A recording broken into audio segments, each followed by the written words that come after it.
Hello friends, I'm so excited to be here today because today we're filming my 1K Q&A. We love a little rhyming moment, and because we hit 1,000 subscribers at the beginning of June, I opened up to my audiences on YouTube community tab, on Instagram, on Patreon to ask me questions. Any questions they felt like about me personally, about books, about booktube, about teaching, theater, gardening, whatever. And I did get some questions, and I thought that we would just have a little casual chit chat and answer those questions today. I do have an assistant. She doesn't really help me that much, but she's here and she wants you to know that she's here. Before we start, I do want to say I did get a couple of questions regarding relationships and regarding family, and I will not be answering those just because that's crossing like a little bit of a personal line that I kind of want to like have boundaries for. So I don't want you to feel like I ignored your question. I did see it, I appreciated it, but for like my mental peace, I won't be answering it today. Moving on, I do have a list of the questions on my computer, and let's just get started. Number one is, what is your favorite Halloween costume from childhood? And I have an answer and I have a picture. So as a child, my favorite movie was The Lion King. I saw it when it came out in theaters in 1994, and I have been obsessed with that movie ever since. Like I'm 34. I'm 34 years old now, and it's still my favorite movie of all time. But for Halloween one year, we got Nala and Simba costumes. Simba is the star of the movie, so I wanted to be Simba. So I was Simba, and I made my little brother be Nala and enjoy this classic picture from the 90s. I'll leave it up on the screen an extra amount of time because I love it that much. Number two.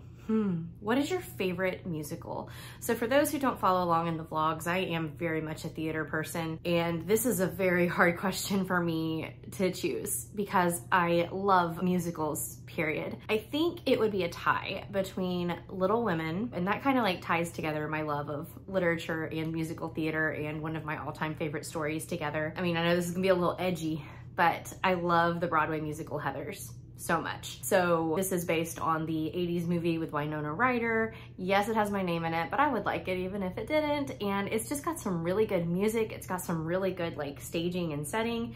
And then finally, if I had to have another one, it would be Six the Musical, which is like a pop rock concert featuring all of Henry VIII's ex-wives trying to figure out who had it the worst. And it's just a really, really fun, like high energy, short musical. I love the costuming. I love the songs. I got to see this in DC when I went there for my stepsister's wedding a few years ago, and I really like the music. If I'm trying to get myself hyped up for something, Six is what I listen to. Number three is, what is your favorite book of all time? And of course, if I were going for series, my favorite series of all time would be Harry Potter. I love Harry Potter. It is a big part of who I am. It's a big part of who I was growing up. I love Harry Potter so, so much.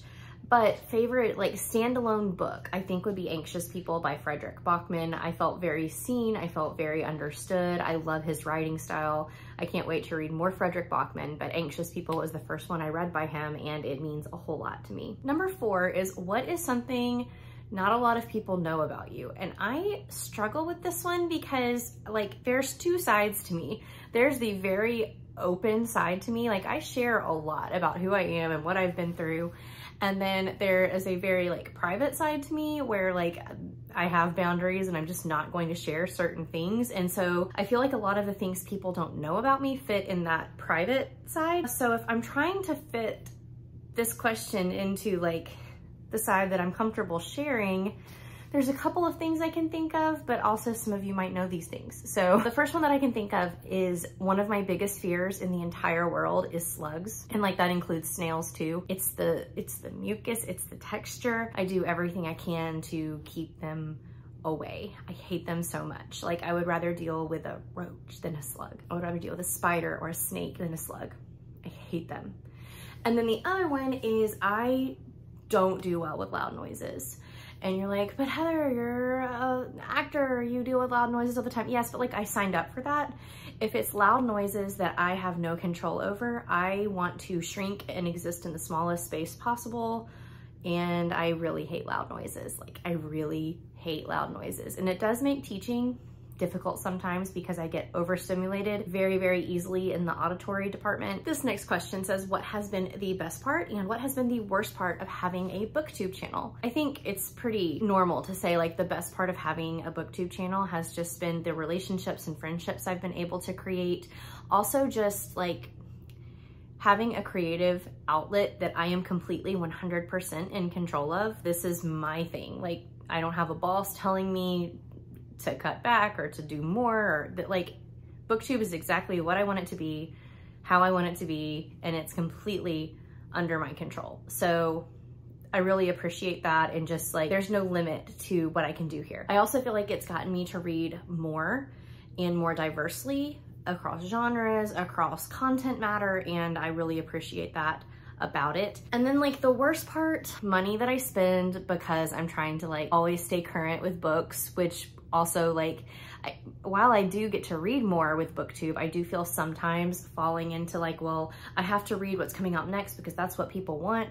And I don't like getting stuck there. There's nothing wrong with reading backlogged books. And I need to adjust my mindset when it comes to that sometimes, as well as when it comes to like the spending with booktube and like feeling pressured that your content has to fit into a certain box, because that totally goes against what I love about booktube, which is the amount of control and creativity I have over my own content. Also, like, because weekly vlogs are one of the things I love to do the most, the balance of like filming my life but also living my life, and I feel like I have a pretty good balance. Like, I don't sit here with the camera out in my friends' faces all the time, but I also want to capture stuff for y'all that's happening in my life, and balancing that out is a factor I do have to take into consideration. Where has been your favorite place to travel, and what is your dream travel destination? My favorite place that I have been, other than Lake City, Colorado, because I lived there, so it's not just like a travel destination for me, probably London. I got to go to London my senior year of high school, and we had a very, very jam-packed trip, but I absolutely loved it. I loved the weather, I loved the people, I love all of the sights and history I got to experience while I was there.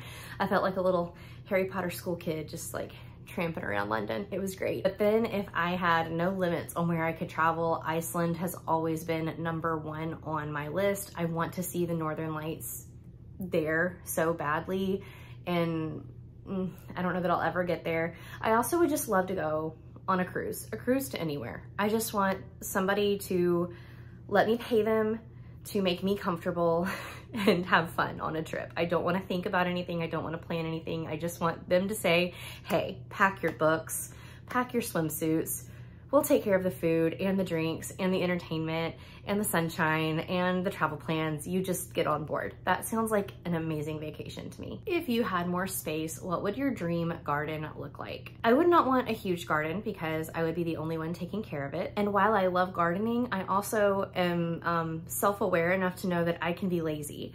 And so I would want like just a few little raised beds that I can do what I want with them. Like a raised bed entirely devoted to tomatoes, a raised bed entirely devoted to peppers, and then a raised bed that I could split between like lettuce and squash and zucchini, and then a little like tiny raised bed that I could call my kitchen garden, where I would grow like cherry tomatoes and herbs.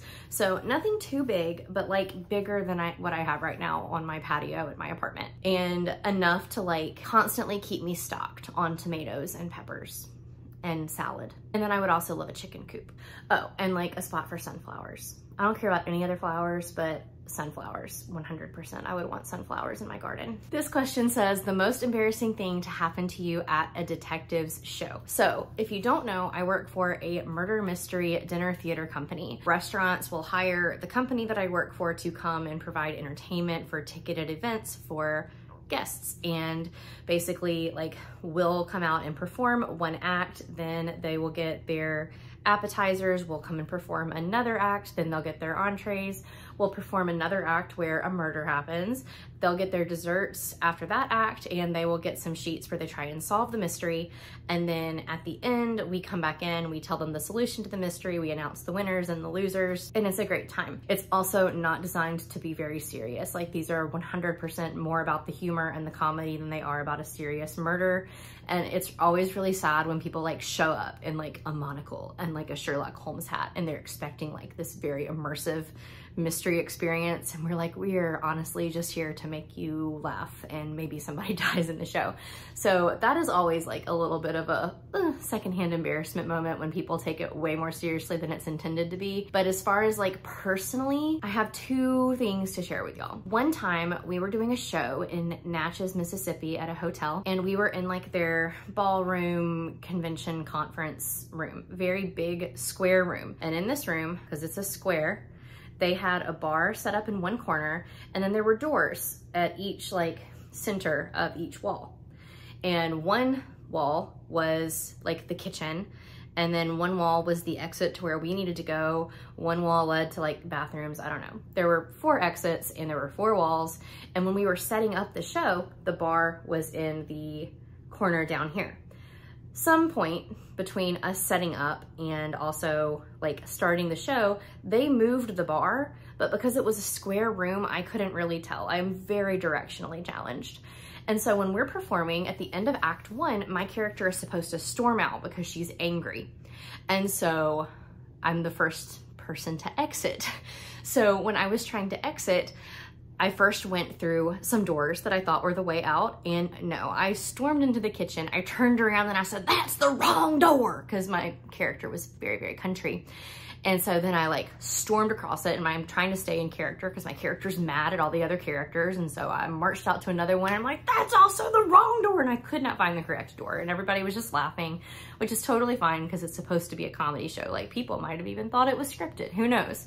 And so finally I made it out the correct door. That was about 7 years ago. And people in my company still tease me about that, about not being able to find the correct door to exit out of. And then this next one isn't really like embarrassing. It was like scary. Let me get a sip of coffee and then I'll tell you about this one. I got that Kylie Pitts TikTok coffee.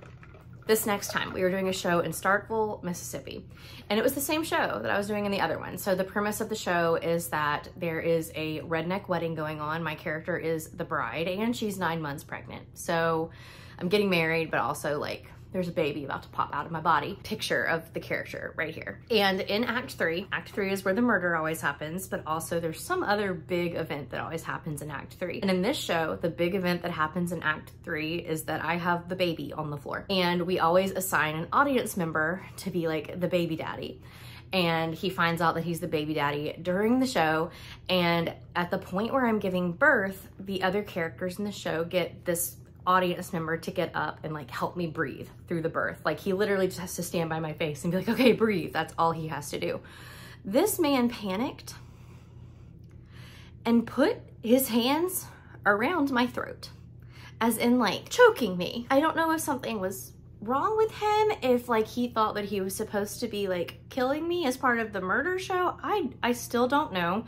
It took me by so much surprise. The other character that we had in the show helped get him off of me and like tried to make it funny and be like, okay, you're supposed to be helping her breathe, not stop her breathing. Anyway, that was traumatic and not embarrassing, but I guess I felt like sharing it. Have you always known you wanted to teach? No. In fact, most of my growing up life, I was pretty opposed to being a teacher. Both of my parents were teachers, and I saw they didn't really make money, and so I didn't want to be a teacher because I didn't want to not make money, and also I don't really have patience for children.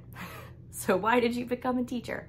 So graduating high school, my plan was to go to college for writing, which I guess that's something else people don't really know about me. Like I have ambitions to be a writer, but it is the focus and the discipline and the fact that I get so embarrassed to share what I've written with others that I don't think it will ever really happen. I've got like 4 or 5 ideas in my head for stories, and I've started some of them. Some of them I started when I was like a teenager, but I don't know that they'll ever see the light of day because I get so much embarrassment sharing what I've written with people. So who knows if that will ever happen.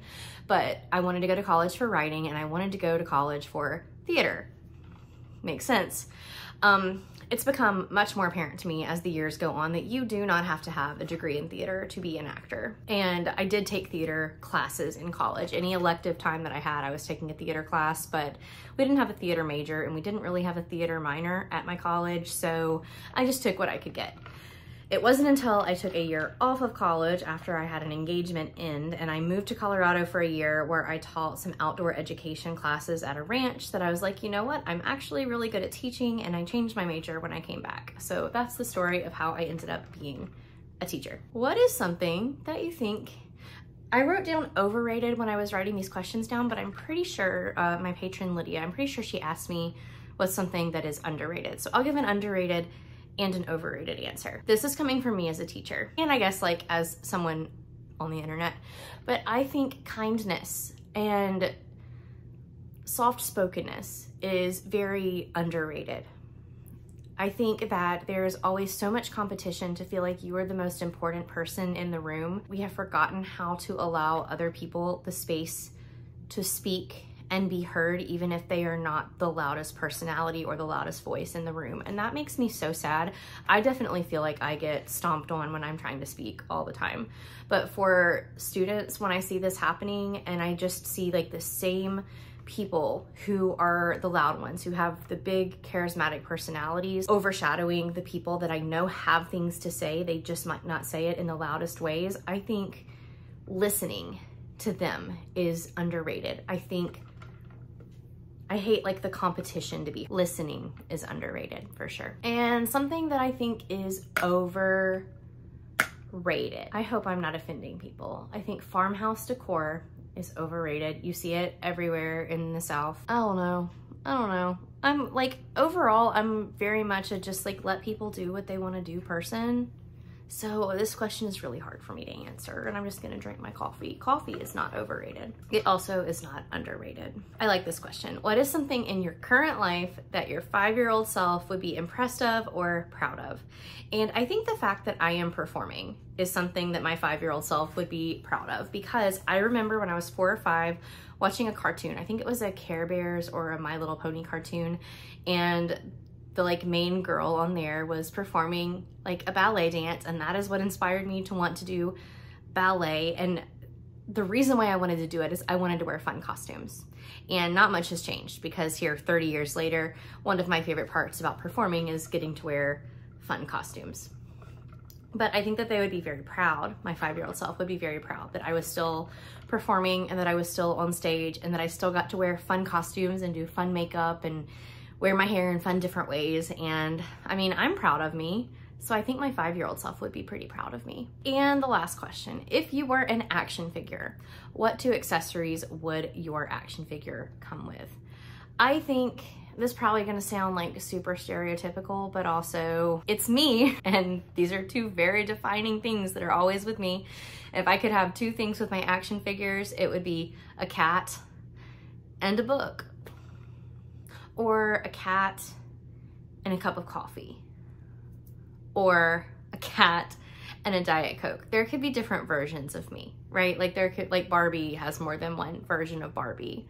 So there could be more than one version of me, and they would always have a cat. Oh, in fact, there could be 3 different action figures of me, and one would come with a Sherlock, and one would come with a Zelda, and one would come with a kitten, and then one of them would come with a book, and one of them would come with a coffee, and one of them would come with a Diet Coke. Perfect. If there are any other questions that you would like to see me answer, maybe in a vlog, you can definitely leave them down below, or I might just respond back to you. But thank you guys so much for watching this and just getting to know me a little bit more. And I hope you guys have a great day. And as always, my social media is linked down below, as well as my Patreon. I love having conversations with you guys. If you'll leave me a thumbs up or a comment, it really does help support my channel. And I will see you guys in another video very soon. Bye guys.